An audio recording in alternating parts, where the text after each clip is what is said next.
Chacun d'entre nous a un jour fait le même rêve. Celui de devenir l'homme le plus fort du monde. Ce rêve est l'objectif de tout grappleur. Car le grappleur vit pour combattre.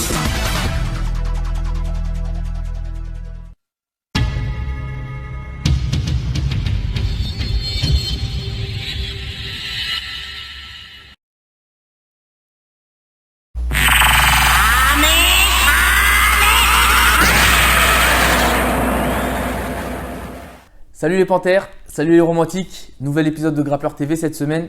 Et aujourd'hui je suis avec mon ami Valentin. On s'est connus dans une cave, c'est très chelou de dire ça. On avait combattu sur le même événement. Et depuis on se suit, hein, voilà, on a bien sympathisé, on se voit souvent sur les compètes.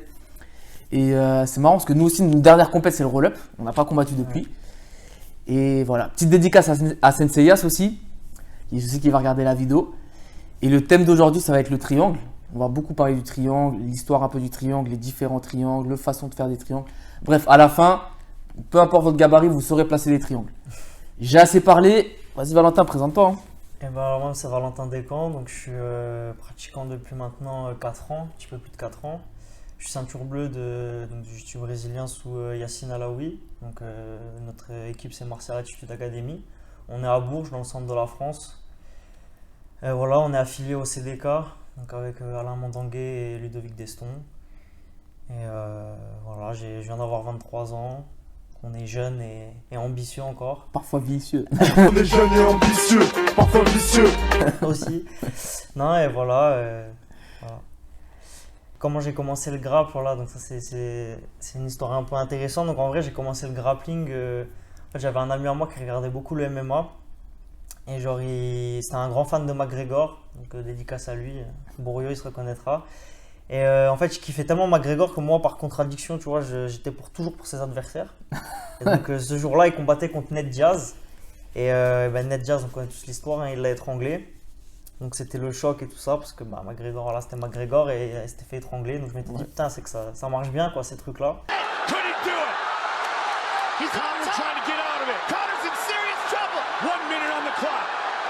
Diaz gets the move. My goodness. Now he's got the back. That's it. He's got the chain. Diaz. He has done it. It is all over. Du coup, j'ai commencé à regarder, voilà, étranglement, clé de bras, jiu-jitsu brésilien. Et en fait, à la base, j'ai pas trouvé de club dans ma ville, parce que je trouvais pas le site du club. Donc j'ai hésité à prendre le judo, parce que j'avais déjà fait un petit peu de judo quand j'étais jeune. Et au final, je suis quand même tombé sur la page du club et j'ai dit bon allez, je vais aller essayer. Et puis voilà, c'est parti de là.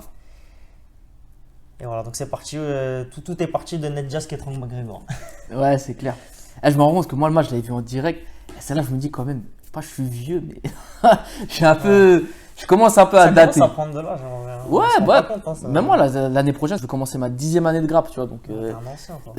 je suis aïeux. Bientôt en master.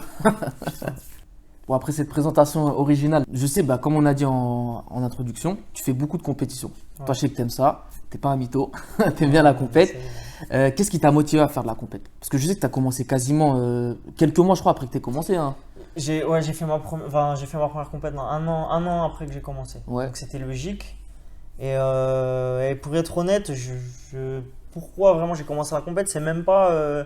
je pense que c'est vraiment que je suis comme ça, j'ai toujours aimé le challenge en vrai. C'est même pas pour... il y en a on dit ouais c'est pour progresser tout ça. Alors oui ça te fait progresser mais moi c'est pas pour ça que j'ai commencé en vrai. C'était juste pour me confronter aux autres et voir si ce que je faisais ça allait marcher voilà, dans une compétition. Parce que chacun d'entre nous un jour fait le même rêve, c'est de devenir l'homme le plus fort du monde. Ouais c'est ça ouais. Non puis même en vrai moi c'est que j'ai toujours en fait pour moi gagner c'était surtout les médailles en fait. Le podium tu vois représenter ton équipe pour moi c'était la classe. Donc, ouais c'est l'ambiance. Ouais l'ambiance. Voilà tu gagnes une médaille c'est bon t'as représenté tu sais que voilà c'est l'esprit de compétition en réalité. Et après par contre je me suis rendu compte qu'effectivement c'est ça qui te fait grave progresser en fait. Ouais c'est clair. Mais à la base c'était pas je me disais pas bon je vais aller en compétition pour progresser. C'était vraiment l'esprit de ouais, de se vrai compétiteur, tu veux gagner. Vraiment, mais dans tous les sports ou dans toutes les choses dans la vie, j'aime bien ce côté vraiment compète. Et voilà, c'est comme ça que ça a commencé. Puis après, forcément, comme tout le monde, je crois, on est piqué. Puis on essaie d'en faire le plus possible. Hein. De toute façon, vous avez vu sur la chaîne, il n'y a que des toxicos ici. Hein. Tu fais beaucoup de compétitions, ça on l'a dit. Tu as fait pas mal de résultats, tu enchaînes pas mal. Et tu as une soumission qui ressort souvent. C'est le thème de la vidéo d'aujourd'hui. C'est le triangle. Ouais. Pourquoi le triangle? Alors pourquoi le Vous pouvez triangle? pas faire des clés de salon comme nous. C'est Là, une bonne puissant. question.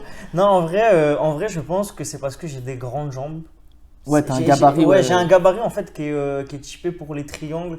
C'est vrai. D'ailleurs, Danner, il le dit dans une vidéo, il explique que pour lui, si on devait décrire le profil idéal d'un mec qui serait fort au triangle, il dessinerait le mec, tu vois, qui aurait des grandes jambes longues, fines Ouais. et puissantes quand même. Ouais, c'est Voilà, vrai, moi, je sais en pas plus. si elles sont puissantes, mais en tout cas, j'ai des grandes jambes assez longilignes Ouais. et c'est pour ça que je pense que j'ai toujours eu une aisance avec ça. Et en fait, après, c'est devenu instinctif. En fait, j'ai beaucoup bossé les triangles instinctivement mais je pourrais même pas te dire pourquoi j'ai commencé à en faire. Je pense que c'est venu naturellement de par mon corps. quoi, Ouais, qui ton est gabarit, comme ouais, ça. non, mais c'est vrai en plus. Parce que c'est pour ceux qui connaissent pas le grappling, ce qui est bien avec le grappling, c'est que c'est un sport fait pour toutes les catégories. Mais on verra en fonction des gabarits, il y a certains qui vont privilégier d'autres techniques par rapport à d'autres. Et c'est vrai que ceux qui font souvent qui ont des gabarits grandes jambes, grands bras, grands bustes, ils vont favoriser des triangles. Ouais, et puis c'est comme Danner, il parlait de ça. En fait, il disait que lui, ce qu'il aimait bien inculquer aux gens, à ses élèves, c'était d'avoir un jiu-jitsu. Alors il dit, je crois qu'il dit l'excentric, tu vois, genre, Ouais, oui, c'est vrai. en qui est plus. vraiment axé sur les jambes, parce Ouais, qu'il dit que c'est c'est le plus important, tu vois. Parce que tout ce qui est pour la garde et tout, les jambes sont beaucoup plus importantes que les mains. Ouais, Donc les lui, il mains. dit c'est ça. En fait, c'est pour ça que lui il dit les débutants, il leur apprend beaucoup le triangle, parce que mine de rien, en fait, quand tu maîtrises le triangle, ça veut dire que tu maîtrises le mouvement des hanches, Ouais, tout. positionner, tu maîtrises la flexibilité, la souplesse et comment te servir de tes jambes. Et même, ouais, c'est une bonne introduction, tu sais, pour le Hashigarami, parce que tu sais, mine de rien, le triangle, comment tu les rentres et tout. Tu sais, pour les Hashigarami, même pour passer la garde. Tu vois, c'est vrai que le triangle, c'est une bonne base. Une fois que tu sais faire ça, tu peux enchaîner sur pas mal de choses, ouais. Donc le triangle, c'est ce qu'on va voir tout à l'heure. On va bien le décortiquer. Pour toi, c'est quoi les points forts et les points faibles du triangle? Alors, on va partir du grappling pour commencer. Parce que je sais que JJB grappling, c'est pas les mêmes problématiques. Ouais. Bah alors après, moi, encore une fois, je suis plus du côté JJB que côté grappling. T'es un Nogi. romantique. Ouais, je suis un romantique, voilà, exactement. Mais moi, je dirais que le point fort du triangle, déjà, un gros point fort, c'est qu'on peut le prendre de quasiment partout. Ouais. C'est une soumission que tu peux attaquer de n'importe où, de la montée, de la garde, du side. Même où tu debout, veux. tu te rappelles, Edwin Najmi, Même debout, ses débuts en black belt, flying il a triangle, attaqué que des triangles à la volée, ouais, tu vois. donc, It's perfection. It's pure genius. It's brilliant. c'est vraiment quelque chose qu'on peut attraper de partout et ça, je pense, c'est un gros point fort. C'est-à-dire quand tu maîtrises le triangle, en fait, tu peux l'attaquer de n'importe quel moment du combat, quoi. Ouais, c'est clair. Donc ça, pour moi, c'est le gros point fort. Après, je dirais dans les points faibles, c'est quelque chose, on va dire, qui maintenant est connu et il y a beaucoup de défense, on va dire, Ouais. sur le triangle. Donc des fois, on peut avoir des problèmes pour le finaliser. Je pense que c'est le point faible. Donc, c'est qu'il y a pas mal de défense et qu'il faut vraiment maîtriser ça vraiment bien pour réussir à finaliser quasiment tout le monde avec. D'ailleurs, j'ai mis une infographie sur mon Instagram qui montrera les triangles selon Danaher. Je vous laisse aller sur mon Instagram, hein. Vous pouvez la copier, la screener.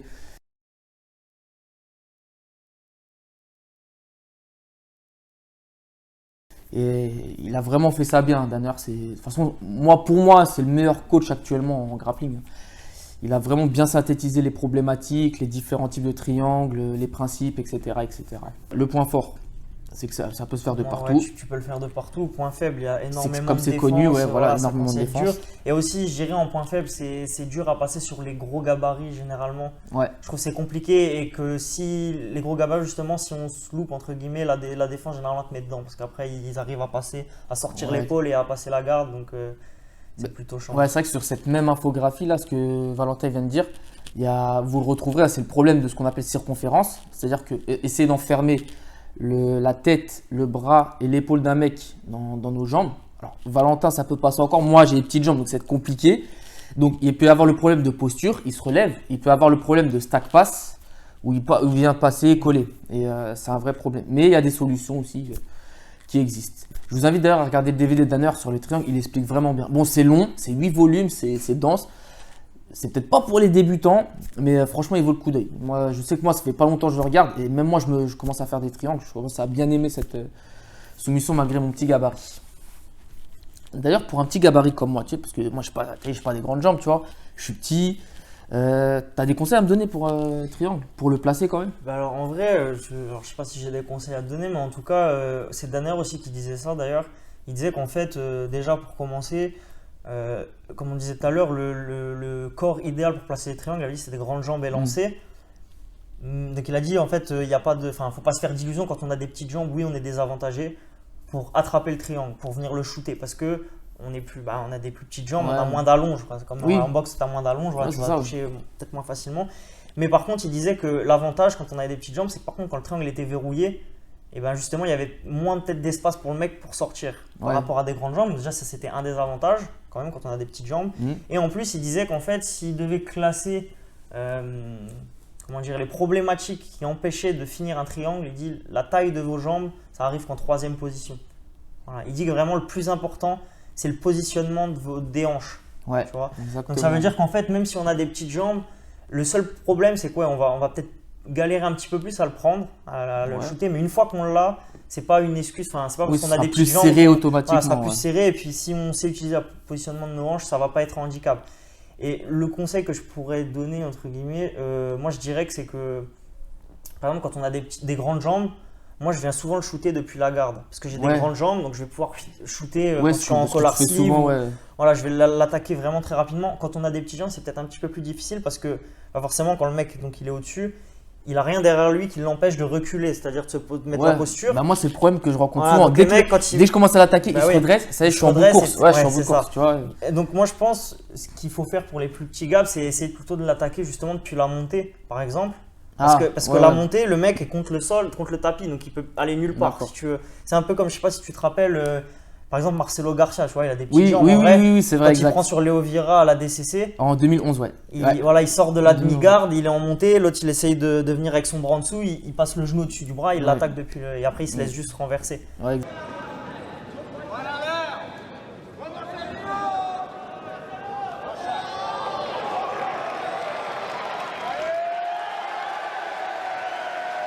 Exact. Donc moi je dirais que depuis la montée c'est plus pratique quand on a des petites jambes parce que le mec il peut pas aller plus loin quoi, il y a le tapis Ouais, derrière ouais, lui. c'est vrai, ça le bloque, ouais. Ok. Donc ouais, je dirais que c'est le conseil que je donnerais. Donc vous avez vu, triangle, hein. Certes, c'est pour les grands gabarits, mais même nous, les petits gabarits, Bien sûr. on peut quoi. Tout est possible. Moi, on a vu les triangles, on part beaucoup de compétitions. Donc forcément, c'est qui ton grappleur préféré en France? Ou Jiu-Jitsuka? Alors en France, je dirais que moi c'est Léon Larmand. Ouais. Vraiment, alors je dis ça parce que bon, déjà c'est un des meilleurs et surtout parce qu'il a un style que moi j'apprécie beaucoup. Ouais, que J'essaye tu de m'en inspirer quoi. C'est beaucoup de berimbolo. Tu sais, un peu un style à la Espen Mathiesen. Ouais, un tu peu. vois. Bah, de toute façon, ils s'entraînent beaucoup avec eux, hein, avec Langecker, Mathisen et tout. Ouais, tu vois, c'est. Donc, Et je reviens sur sa performance au Polaris. Franchement, je le connaissais pas avant le Polaris. Hein. C'est un truc de fou ce qu'il a fait. truc de fou. Et comme quoi en France, on a le niveau. C'est juste on Ouais, n'a faut pas la pas se communication, les sous-estimer. moyens. C'est incroyable ce qu'il a fait au Polaris. C'est un truc de Non, fou. c'est sûr. Je vais mettre son Instagram ici d'ailleurs. Et après, il y a aussi les frères Blumenthal que j'aime beaucoup. Ouais, J'aime c'est- beaucoup leur jiu-jitsu. Ouais, Très c'est- fluide, très Ah, ça très va beau. dans tous les sens. Et Ouais, eux, c'est- même en Nogi, ils sont. Ouais, ils sont champions Ouais, du ils monde sont en très, Guy et très Nogi. forts, Hein. Ouais, ils ouais, sont. très très forts. Et à l'international, parce que là on parle en France, à l'international, je dirais que c'est plutôt toujours pareil. Mikey Musumeci, j'ai regardé Ouais. beaucoup des. Parce que je trouve que c'est quelqu'un, tu vois, sur la berimbolo par exemple, c'est pas juste pour lui une position. Enfin, lui justement, c'est vraiment. Il a des détails techniques et une profonde connaissance de la position. Ouais. Quoi. Ah, il finalise en clé de jambe depuis le Berimbolo. Ouais, il te ouais. fait- C'est pas juste en fait, il a fait à l'instinct quoi. Il a vraiment Il a un des vrai étapes, système, il a un vrai système, voilà, un vrai système par rapport à ça. Et quand tu regardes son DVD sur BJ Fanatic, parce que tu vois, tu sais, c'est un peu le nerd, tu vois, le Ouais, truc ouais, là. ouais, c'est mais le geek. ouais, le geek par excellence. Tu vois. Mais par contre, il a un système, c'est incroyable. Il est Tu vois que dans très, sa très tête, fort.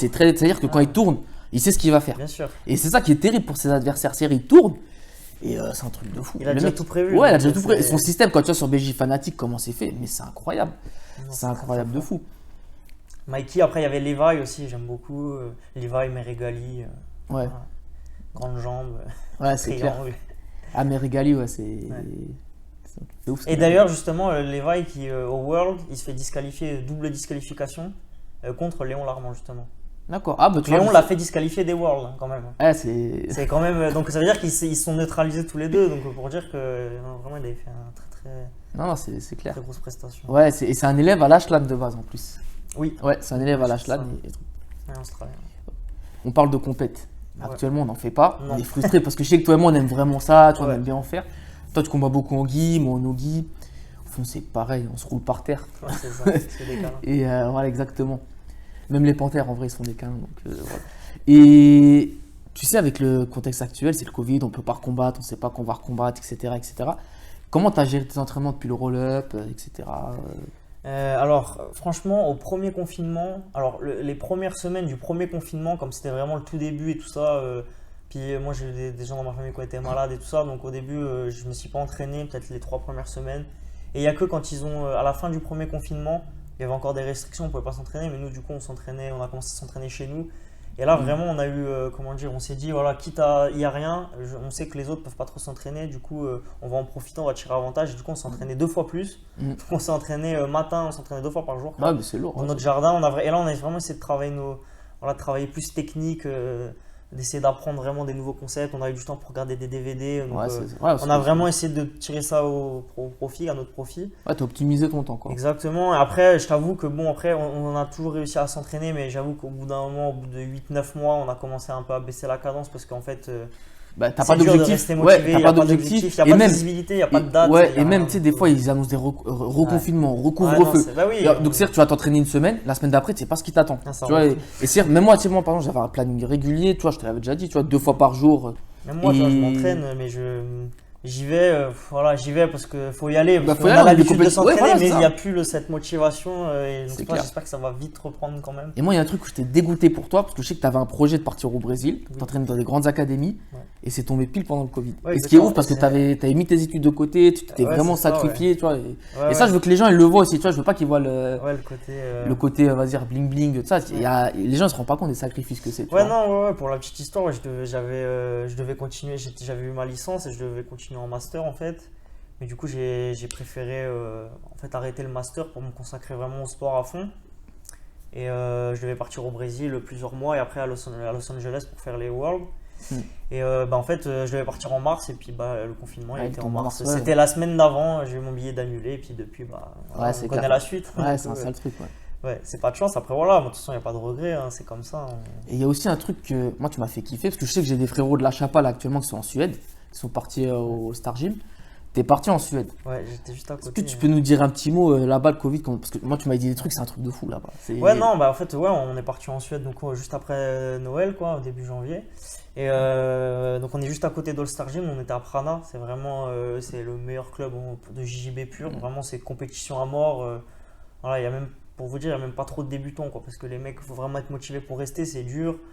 Voilà, tu ils m'as sont envoyé des vraiment messages, tu dedans. me dis, ouais, c'était dur. Ouais, non, c'était dur, franchement, ça a fait drôle. Surtout que nous, on faisait rien, on n'était pas dans un mood. Voilà, en France, il n'y avait rien, du coup, ça nous a fait drôle, mais ça nous a remis bien, ça nous a remis dans le bain.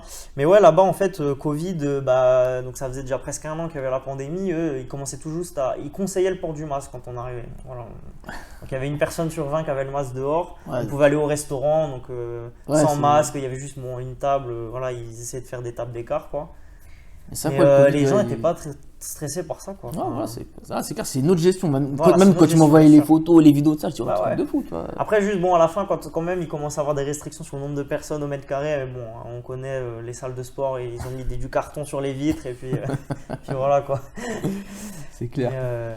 ouais, non, c'était une très bonne expérience aussi là-bas, et très gros niveau. Et si vous allez en Suède, moi je vous conseille d'aller à Prana Jiu-Jitsu pour ceux qui aiment bien le Jiu-Jitsu. Même Gi no Gi, ils font aussi beaucoup de no-gi. Ouais, non, je sais que même. Il y en avait un qui devait faire les trials, ça DCC, donc ouais, non, très très gros niveau. Non, ils ont, même les pays scandinaves en général, ils ont un gros niveau en Culture du jiu-jitsu, sport ouais. en fait aussi, tu vois. Ouais, c'est Là-bas, vrai. c'est la culture du sport, pas comme en France où c'est le côté association et tout, eux, c'est des clubs privés, Ouais, c'est c'est club. sport le Et même, il y matin, a un truc 7h30, aussi, un truc bête, tu vois. Là-bas, t'as que ça à faire. Il neige, il fait Ouais. nuit tôt. Il fait froid. T'as par que- ouais, il contre, fait froid. Je vous le dis, moi je suis frileux, j'ai eu froid. T'as que ça à faire. Là-bas, t'as que ça à faire. Tu vois. Ouais. Les mecs, ils font que ça. Il fait chaud, ça très chaud. Et il y a que ça à faire. Il fait nuit à 15h aussi, sachez-le. Ouais, On voit c'est pas clair. beaucoup le soleil. Ouais, donc, ouais, bah forcément, t'as que ça à faire, c'est clair. Ouais. Donc là, voilà, on a fait la petite partie présentation avec Valentin. On va attaquer le cœur de la vidéo, les triangles. On se change et je vous dis à tout de suite.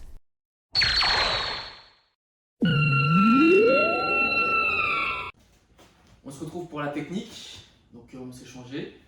On va parler du triangle. On va vous montrer le triangle, enfin la variante commune du triangle.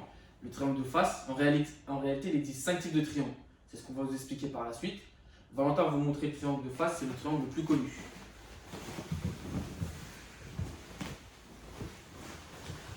Donc ouais, triangle de face, plus connu, tout ça. Tac.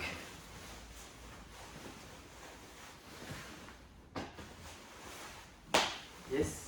Et moi, je vais vous montrer comment j'ai appris. Comme ça. Je vais vous montrer comment j'ai appris en judo. On appelle ça Sonkaku et c'est comme ça qu'on a appris le triangle de base.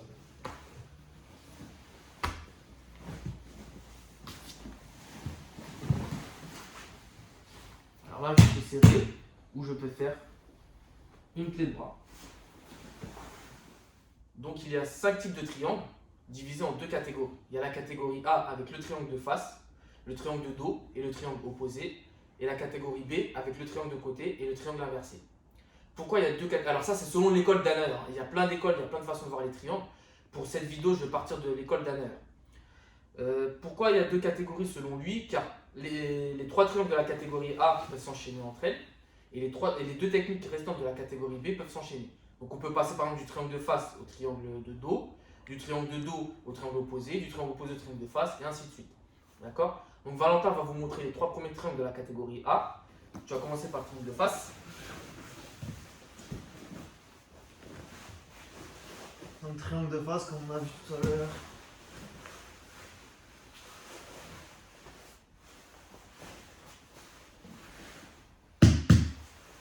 Ok. Tu vas nous montrer le triangle de dos. Yes.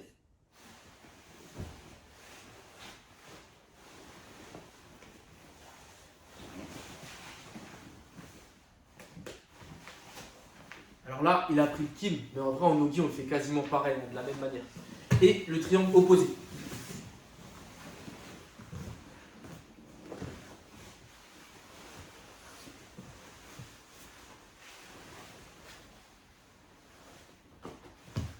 Est-ce que tu peux juste faire le triangle de face et tout de suite partir sur un triangle opposé pour que les gens ils voient le changement au niveau des points? On prend le triangle de face, donc, le triangle le plus commun.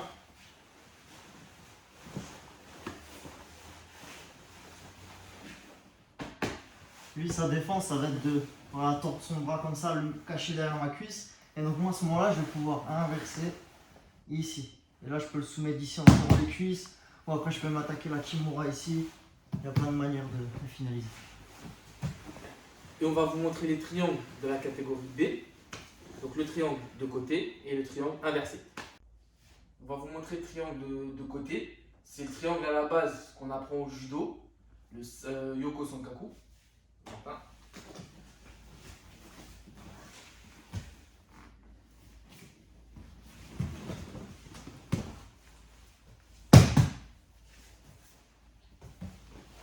Et on vous montre le triangle inversé.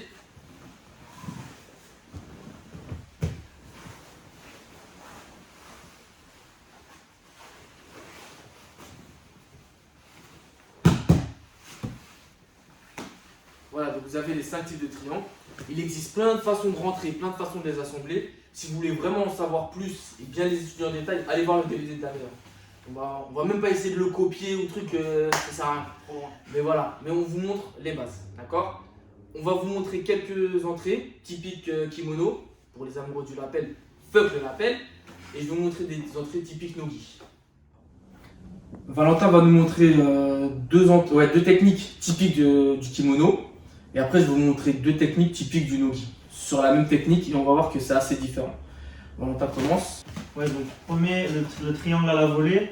Donc moi, par exemple, pour le faire, j'aime bien, au préalable, donc venir prendre un kumikata ici, au col et à la manche. Je viens baisser le centre de gravité de mon adversaire pour exposer sa nuque. Généralement, je vais essayer avec ma main droite de décaler un tout petit peu pour que son bras, il y ait un bras qui soit plus bas que l'autre. Et à ce moment-là, je vais pouvoir jumper sur la nuque et attraper le bras. Et après, j'ai plus qu'à réajuster et à terminer, ou après à finir avec le jugé dans le triangle. Okay. Il va vous le remontrer à vitesse réelle sans explication. Je me chauffe la nuit. Ouais, pardon, parce que c'est avec le paquet.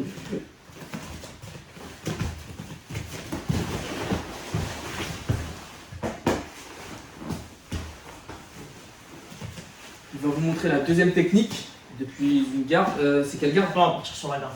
Depuis la garde fermée. En utilisant le fameux lapel. Le lapel. Tous les amoureux du lapel. Donc du coup c'est un triangle depuis la garde fermée. Donc pour faire ce triangle, au préalable, je vais venir attraper la veste ici de mon partenaire. Et je vais essayer de la sortir un petit peu discrètement. Ok. Une fois que j'ai fait ça, je vais prendre appui. Je peux venir se décaler. Je vais prendre appui sur le sol ou sur sa hanche. Faire une petite lambeuse pour prendre un petit peu d'angle ici. Ok. Une fois que j'ai fait ça, ma main droite elle va sortir le lapel derrière. Et je vais venir le récupérer avec ma main gauche, ici. Comme ça. Une fois que je l'ai, je vais venir insérer mon pied dans sa veste. Comme ça va me permettre de pousser et de mettre une grosse pression sous son aisselle ici. Et après, j'ai plus qu'à venir passer tranquillement ma jambe droite par-dessus. Ok, là vous voyez quand je suis ici, je vais lui demander de résister, c'est de résister Samy.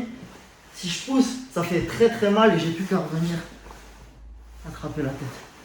Comme d'habitude, je viens me reverrouiller.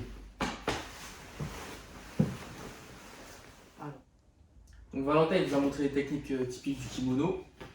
Donc des belles entrées, hein, pas mal. Franchement, même moi qui n'aime pas le lapel, j'ai bien aimé cette entrée. Je vais vous montrer des trucs typiques Nogi. Encore une fois, c'est l'école d'Anauer. Il y a plein de façons de faire des triangles. Tout le monde a raison en vrai. Comme on dit, le principal, c'est il faut voir ce qui se fait à haut niveau. S'il y a des gens qui arrivent à le performer, c'est que ça marche. Donc Valentin va se mettre à genoux. C'est un triangle que j'avais montré dans le premier épisode avec Sensei. Ah, ça commence à dater quand même. Hein. Là, on est au 10e épisode. Ouais, ça commence à dater.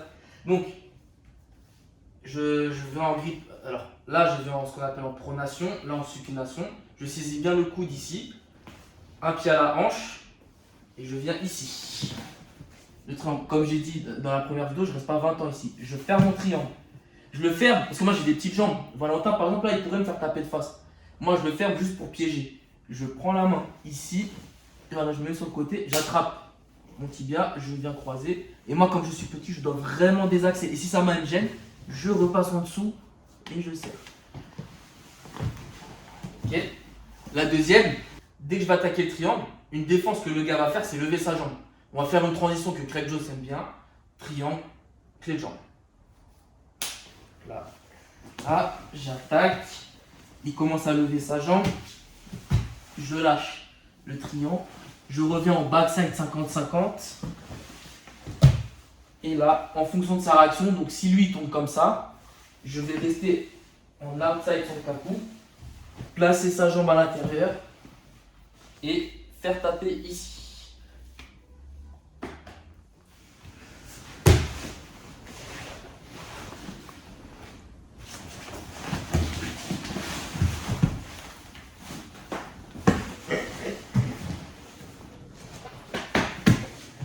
Les différentes défenses qui sont possibles sur le triangle. Moi je vais vous en montrer deux, Samy vous en montrera une. Donc sur le triangle de face, il y en a une qu'on peut faire. Donc déjà tout de suite c'est d'essayer, la première idée c'est d'essayer de rejoindre ses mains ici et de venir placer le coude plus dans la hanche pour éviter que l'étranglement nous serre trop au niveau du cou.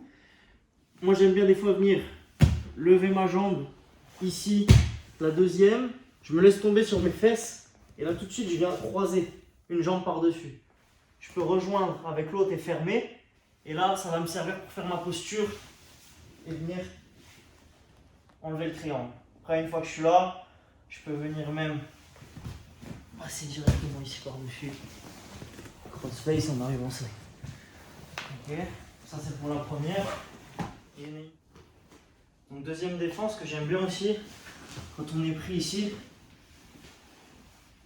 Parce que sur la première, c'est souvent pour ceux qui avaient les grandes jambes, qui pouvaient venir croiser au-dessus du corps. Celle-là, elle est faite vraiment pour tout le monde. Donc, première étape, comme tout à l'heure, on vient chercher nos mains, on vient se donner un petit peu d'air ici dans sa hanche. Ensuite, deuxième chose, on va profiter que nos mains sont là pour attraper, à gripper là ici, le pantalon du gi. Et ici, on va attraper le genou. Okay, donc on a le genou et la cuisse. Ça va nous permettre de nous donner déjà un petit peu d'air ici. Okay. Ensuite, on va lui mettre un petit peu de pression. On va ouvrir notre jambe droite ici. On va poser notre pied à terre. Et on va l'envoyer sur notre gauche. Vous voyez déjà, ça commence à ouvrir un petit peu. Et là, tout de suite, pour sécuriser mon bras, celui-là, je vais le glisser dans le petit espace qui s'est créé. Ok. Et maintenant qu'il est à l'intérieur, je vais venir même l'attraper avec mon autre main. Et là, c'est bon, déjà je suis sorti. Je peux décaler un petit peu mes jambes pour lui mettre une grosse pression sur sa hanche et effacer sa jambe Et après, on peut venir, quand j'aime bien jumper, et venir chercher tout de suite le crossface et les hanches ici. Je vous montre la dernière. Donc pareil, ce sera le même début que pour les deux. Une attaque en triangle. Donc comme Valentin l'a très justement dit, je viens saisir mes mains. Et je crée de l'espace, d'accord? Vous allez voir, j'ai pas la même longueur de jambe que lui. Donc moi je me redresse. Et souvent ce qu'il va faire, lui, alors si j'ai le kimono, il va essayer d'attraper. Si son nogi, il va essayer d'attraper ma tête. Donc la bataille, elle va se faire là. Tant qu'il essaye de baisser ma tête, voilà. Il faut qu'à tout prix, j'essaye de baisser pour gagner du temps. D'accord? Il ne doit pas baisser ma tête. Je me redresse. Alors, moi, je suis petit, soit je viens au niveau des aisselles, soit je viens fermer là. Mais vous avez vu, moi, c'est petit déjà, c'est compliqué. Je viens au niveau des aisselles. Je crée de l'espace. Le temps, voilà, ça ouvre. Dès que ça ouvre, je viens enrouler ici, en inside sankaku. Et là, je pars sur la clé de talon antérieure. Je viens saisir la deuxième jambe pour pas qu'il puisse rouler. Et là, je viens.